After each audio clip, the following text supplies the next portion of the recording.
তারা দালালেরা হুঁশিয়ার সাবধান, জয় বাংলার দালালেরা হুঁশিয়ার সাবধান, হুঁশিয়ার সাবধান। লেগেছে লেগেছে ছাত্র সমাজ লেগেছে, লেগেছে action to action, direct action, direct action, direct action, direct action. আস্তে আস্তে রিক্সাটা একজন কন্ট্রোল করেন, রিক্সাটা একজন কন্ট্রোল করেন, রিক্সা চালানো শিখেছে।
বাংলাদেশ ইসলামী ছাত্র শিবির ঢাকা মহানগর শাখার উদ্যোগে আয়োজিত ছাত্রলীগের সন্ত্রাসী বাহিনী কর্তৃক সাধারণ শিক্ষার্থীদের উপর বর্বরোচিত হামলার প্রতিবাদে বিক্ষোভ মিছিল এবং সমাবেশের সংগ্রামী ছাত্র জনতা, প্রিয় দেশবাসী, সাংবাদিক বন্ধুগণ, আসসালামু আলাইকুম ওয়া রাহমাতুল্লাহ। প্রিয় ছাত্র জনতা, আপনারা অবগত আছেন বিগত কয়েকদিন যাবত বৈষম্যমূলক কোটা সংস্কারের দাবিতে সাধারণ ছাত্র সারা বাংলাদেশে তীব্র গণ আন্দোলন করছে। তাদের এই ন্যায্য আন্দোলনে সর্বনৈতিকভাবে গতকাল সন্ত্রাসী ছাত্রলীগ বাহিনী কর্তৃক বর্বরোচিত হামলা করা হচ্ছে। আমরা এই হামলার তীব্র নিন্দা এবং প্রতিবাদ জানাচ্ছি।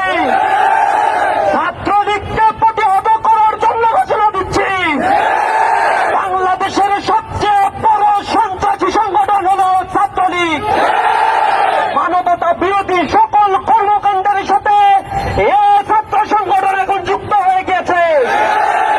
চাঁদাবাজ, ধর্ষণ, ছিনতাই, গুম, হত্যা, মাদকের অভয়ারণ্য, মানুষের সম্পদ লুণ্ঠন থেকে শুরু করে এহেন কোন খারাপ কাজ নাই যা ছাত্রলীগ করছে না। সরকারের কাছে উদাত্ত আহ্বান জানাই, ছাত্রলীগকে অনতি বিলম্বে বিশেষ ট্রাইব্যুনাল গঠন করে নিষিদ্ধ ঘোষণা করতে হবে। অন্যথায় ছাত্র জনতা দুর্বার আন্দোলন গড়ে তুলে বাংলাদেশে এ দলকে নিষিদ্ধ করবে।